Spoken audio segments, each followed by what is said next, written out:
Vaccines are a very critical tool in this fight against COVID-19, but unfortunately in our country, we see that the women are lagging behind. When we talk about the men-women ratio, there's a difference about nearly 3 crore. So why is this so? I mean, is it because there are misconceptions, rumors, vaccine hesitancy? So to talk about all this, we have a special guest with us, expert Dr. Suneela Garg. She's going to be talking to us about COVID vaccination and its impact on women. She's member Lancet Commission COVID India Task Force. She's also the director and professor Community Medicine, Maulana Azad Medical College, and also the president of OMAG and IAPSM. Thank you so much, Dr. Suneela Garg, for joining us today. The first thing which I want to ask you is that, we just said that the women are lagging in the vaccination drive.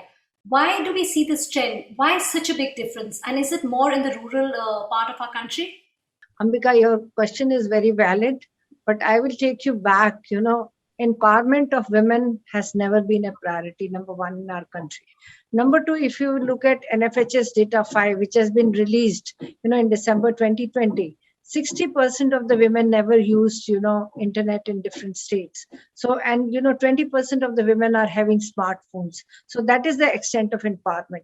And to go to the facility, to get the treatment or to get the vaccination, they're so much dependent on their family members. So that is one thing which is very, very important. And that's how the women lag behind, basically as compared to men, because they have never been empowered, and gradually the change is happening, but it will take time.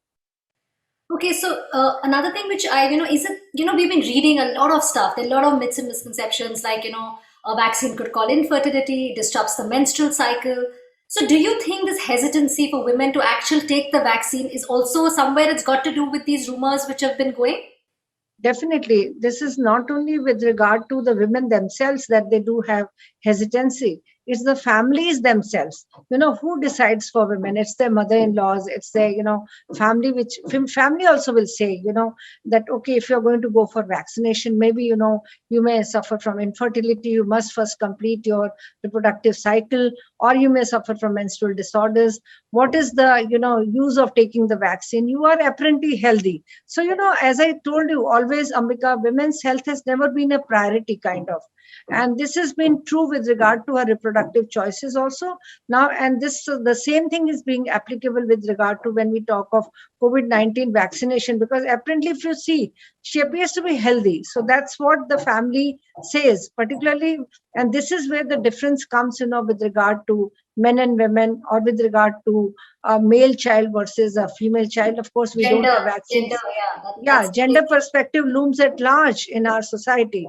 So that's where we need to, kind of address this issue right now in different situations. We have got very good communication material, but it has to reach down, to the lowest level, so that last mile woman benefits from this.